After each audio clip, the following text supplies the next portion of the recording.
جب حضرت ابراہیم علیہ السلام نے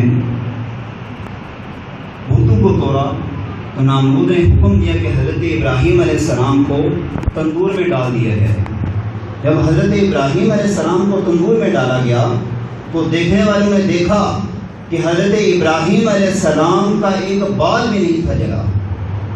پھر نامرود نے حکم دیا، کہا کہ صحرائے یمنی میں کچھ لکڑیاں اکٹھی کرو، اور لوگوں کو کہا کہ جو بندہ اس میں لکڑیاں زیادہ اکٹھی کرے گا وہ میرے زیادہ قریب ہوگا۔ چنانچہ لوگوں نے بطور نذرانہ بے شمار لکڑیاں وہاں پر اکٹھی کی۔ جب وہاں پر لکڑیاں اکٹھی ہو گئی تو اس کے ارد گرد ایک دیوار چڑھائی گئی، بہت بڑی دیوار چڑھائی گئی۔ پھر وہاں پر آگ لگائی گئی۔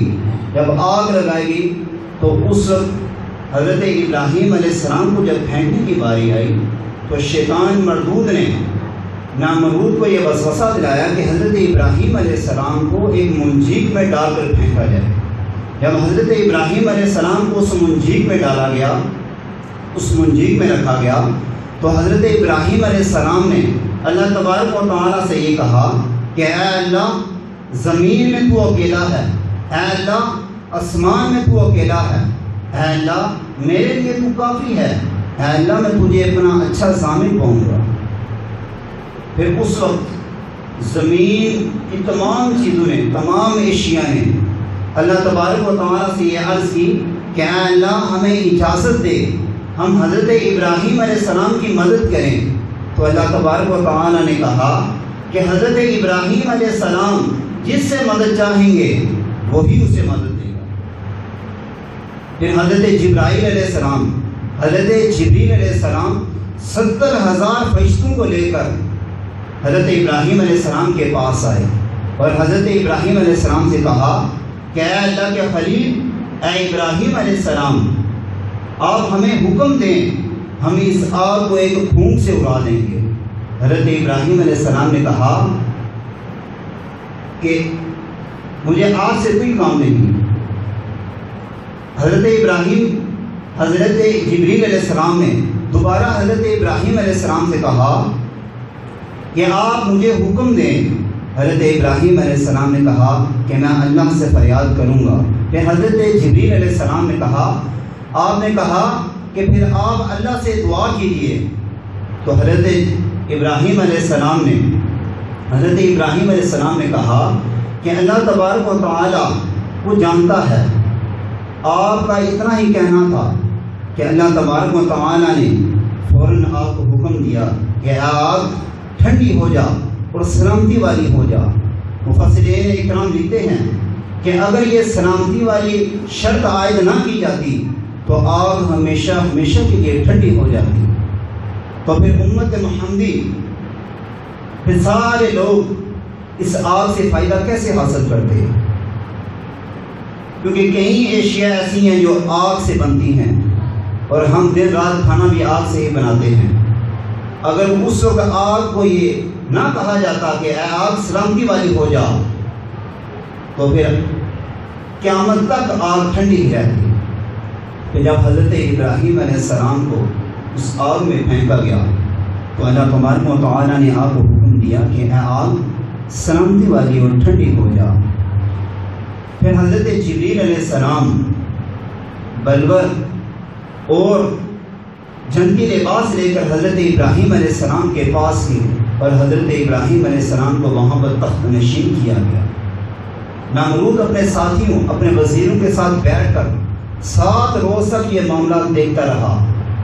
جب اس نے دیکھا کہ حضرت ابراہیم علیہ السلام آگ میں بیٹھ کر حضرت جبریل علیہ السلام کے ساتھ کلام کر رہے ہیں، یعنی بات چیت کر رہے ہیں، تو جب حضرت ابراہیم علیہ السلام آگ سے باہر آئے تو نامرود نے شرمندگی کا اظہار کیا، کہا کہ میں آگ کے رب کے لیے قربانی کرنا چاہتا ہوں۔ حضرت ابراہیم علیہ السلام نے کہا، آپ نے کہا کہ میرا رب تیری قربانی تب تک قبول نہیں کرے گا جب تک تم میرے رب پر ایمان نہیں لاتا۔ تو نامرود وہ مسلمان ہونے کی خواہش تو رکھتا تھا، مگر اسے اپنے تخت یعنی اپنی بادشاہت کی فکر تھی کہ اگر میں مسلمان ہو گیا تو میری بادشاہت چھین لی جائے گی۔ چنانچہ اس نے اللہ تبارک و تعالیٰ کی راہ میں 100 گائے قربان کی اور مسلمانوں کی بہت عزت کرتا تھا۔ پھر نمرود نے ایک بہت بڑا مینارہ تعمیر کروایا تاکہ میں اس کے اوپر چڑھ کر حضرت ابراہیم علیہ السلام کے رب کے حال و احوال معلوم کر سکوں۔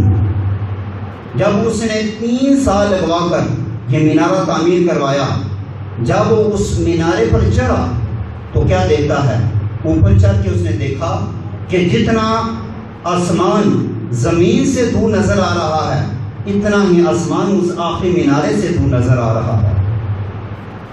چنانچہ نمرود نیچے اتر آیا، پھر ایک زوردار ہوا چلی جس کی وجہ سے اس مینارے کا اوپر والا حصہ وہ گر کر دریا میں گر گیا، اور اس کا جو نیچے والا حصہ تھا وہ جڑ سے اکھڑ کر جو آس پاس لوگ رہنے والے تھے ان لوگوں کے گھروں پر جا گرا۔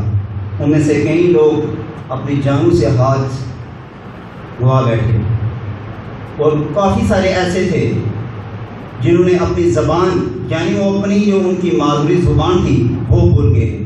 جب ایک دوسرے کے ساتھ بات چیت کرتے تو ایک دوسرے کی یہ زبان نہ سمجھ سکتے۔ پھر نمرود نے 4 کرگس پالے، ایک کرگس ایک پرندہ ہے، 4 کرگس اس نے پالے، اور کئی روز تک انہیں بھوکا رکھا۔ انہیں بھوکا رکھنے کے بعد اس نے ایک اونچی جگہ گوشت کے ٹکڑے رکھے۔ گوشت کے ٹکڑے رکھنے کے بعد ان کرگس کو اپنے تخت کے ساتھ باندھا، اور جب وہ کرگس دوڑتے اس گوشت کو کھانے کے لیے اور وہ آسمان کی طرف بلند ہوتا جاتا۔ چنانچہ نمرود ایک ایسی جگہ پر پہنچ گیا جہاں پر اس نے ایک تیر مارا۔ وہ تیر ایک پرندے کو لگ کر واپس اس کے پاس آیا تو اس نے کہا کہ یہ کافی ہوگا کہ میں جا کر کہوں کہ میں نے حضرت ابراہیم علیہ السلام کے رب کو معاذ اللہ ختم کر دیا۔ جب وہ واپس آیا اور حضرت ابراہیم علیہ السلام سے آ کر کہا کہ اے ابراہیم علیہ السلام، میں نے آپ کے رب کو معاذ اللہ ختم کر دیا، تو حضرت ابراہیم علیہ السلام نے کہا کہ میرا رب ختم ہی نہیں ہو سکتا۔ پھر نمرود نے کہا کہ آپ کے رب کے پاس کتنا لشکر ہے، کتنی فوج ہے؟ حضرت ابراہیم علیہ السلام نے کہا کہ میرے رب کے پاس کتنا لشکر ہے یہ وہی جانتا ہے۔ پھر جب حضرت ابراہیم علیہ السلام نے دیکھا کہ نمرود اپنی ان حرکتوں سے باز نہیں آ رہا، پھر حضرت ابراہیم علیہ السلام نے دعا کے لیے ہاتھ بلند کیے۔ جب آپ نے دعا کے لیے ہاتھ بلند کیے، آپ کی دعا ختم تک نہ ہوئی تھی کہ نمرود کے لشکریوں پر ایک مجنوں کا لشکر برپا ہو گیا جس نے نمرود کے لشکر کو نیست و نابود کر کے رکھ دیا۔ نمرود اپنے گھر میں بیٹھے یہ بات ہی کر رہا تھا مچھر کے حوالے سے کہ ایک مچھر اس کی ناک میں چلا گیا، اور وہ مچھر جب اسے تنگ کرتا، جب اسے جلن محسوس ہوتی تو اس کا نوکر اسے ایک زوردار اس کے سر پر چوٹ دیتا، جوتے کے ساتھ اسے مارتا تو اسے اس جلن کا آرام آ جاتا۔ چنانچہ ایک دن اسے اسی طرح جلن محسوس ہوئی تو اس کے نوکر نے ایک زوردار چوٹ لگائی جس سے نمرود واصل جہنم ہو گیا۔ پھر جب نمرود واصل جہنم ہو گیا تو حضرت ابراہیم علیہ السلام لوگوں کو آپ پر اعتبار ہو گیا، اور لوگ گروہ کے گروہ آ کر حضرت ابراہیم علیہ السلام اور آپ کے رب پر ایمان لانا شروع ہو گئے۔ پھر حضرت ابراہیم علیہ السلام نے ملک شام کا سفر کیا۔ جب حضرت ابراہیم علیہ السلام نے ملک شام کا سفر کیا تو آپ نے راستے میں دیکھا کہ کچھ لوگ بہت اچھے کپڑے پہن کر جا رہے ہیں۔ تو حضرت ابراہیم علیہ السلام نے دریافت کیا، پوچھا کہ اے لوگوں، آپ کی اتنے خوبصورت کپڑے پہن کر کہاں جا رہے ہو؟ انہوں نے کہا کہ یہاں آگے ایک بادشاہ کی بیٹی آ رہی ہے، ہم ادھر جا رہے ہیں، وہ جسے پسند کرے گی اس کی شادی اس کے ساتھ ہو جائے گی۔ پھر حضرت ابراہیم علیہ السلام بھی ان میں شامل ہو گئے اور وہاں پر جا کر بیٹھ گئے۔ تو جب اس بادشاہ کی شہزادی آئی، اس کی نظر جب حضرت ابراہیم علیہ السلام پر پڑی تو اس نے حضرت ابراہیم علیہ السلام کو پسند کیا۔ پھر اس بادشاہ نے حضرت ابراہیم علیہ السلام کی شادی اس شہزادی سے کر دی۔ اس شہزادی کا نام تھا حضرت بی بی سارہ۔ جب آپ کی شادی کروا دی گئی تو اس بادشاہ کے ذہن میں یہ خیال آیا کہ ہو سکتا ہے کہ حضرت ابراہیم علیہ السلام میری بیٹی کے ساتھ شادی کرنے کے بعد اپنے دین سے پھر جائیں، مگر حضرت ابراہیم علیہ السلام نے ایسا نہ کیا، بلکہ حضرت سارہ جو کہ حضرت ابراہیم علیہ السلام کے رب پر ایمان لا چکی تھی۔ پھر حضرت ابراہیم علیہ السلام نے مصر کا سفر کیا۔ جب آپ نے مصر کا سفر کیا تو وہاں کا بادشاہ بہت بدکار قسم کا شخص تھا۔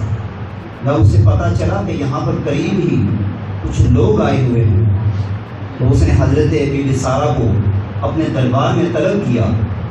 جب اس کے ساتھی آئے حضرت بی بی سارہ کو لینے کے لیے تو حضرت بی بی سارہ کو اپنے دربار میں لے گئے تو اس بادشاہ نے بدکاری کی نیت سے اپنا ہاتھ آگے بڑھایا تو حضرت بی بی سارہ نے کہا کہ آپ بادشاہ مجھے نماز پڑھنے کا ٹائم دیجیے۔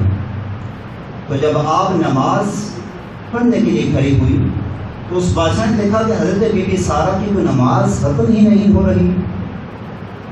اس نے جب بدکاری کے لیے ہاتھ آگے بڑھایا تو وہاں پر حضرت ابراہیم علیہ السلام دعا میں مشغول تھے، یہاں پر حضرت بی بی سارہ سجدے میں تھی، یعنی نماز پڑھ رہی تھی۔ جب اس بادشاہ نے بدکاری کی نیت سے ہاتھ آگے بڑھایا تو اس کا ہاتھ سوکھ گیا اور اس پر مرغی طاری ہو گئی اور وہ زمین پر گر پڑا۔ جب حضرت سارہ نے دیکھا، حضرت بی بی سارہ نے دیکھا تو آپ نے اپنے رب عز و جل سے دعا کی کہ اے اللہ اسے تندرست کر دے، وہ اس لیے کہ یہاں کے لوگ یہ نہ سمجھیں کہ اسے میں نے قتل کیا ہے۔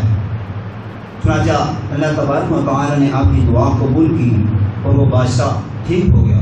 جب اس نے دوسری دفعہ یہی حرکت کی، اس نے اپنا ہاتھ آگے بڑھایا اور دوسری مرتبہ بھی وہ اسی طرح اس کا ہاتھ سوکھ گیا، اس پر مرغی طاری ہو گئی اور وہ زمین پر گر گیا۔ چنانچہ تیسری مرتبہ بھی اس نے اسی طرح کیا۔ جب تیسری مرتبہ اس نے اس طرح کیا تو اس کے بعد اس نے حضرت بی بی سارہ سے معافی مانگی اور کہا کہ میں اب نہیں کروں گا۔ تو حضرت بی بی سارہ نے اللہ تبارک و تعالیٰ سے دعا کی اور وہ بادشاہ ٹھیک ہو گیا۔ پھر اس بادشاہ نے اپنے جو سپاہی تھے انہیں حکم دیا کہ ان جیسی ایک اور عورت بھی ہے، اسے بھی حضرت بی بی سارہ کے ساتھ بھیج۔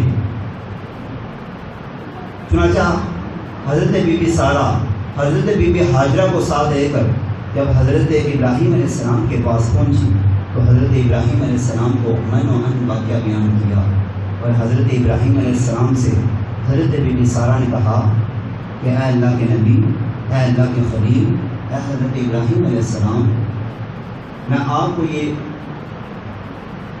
کہتی ہوں کہ آپ حضرت بی بی حاجرہ کے ساتھ نکاح کر لیں۔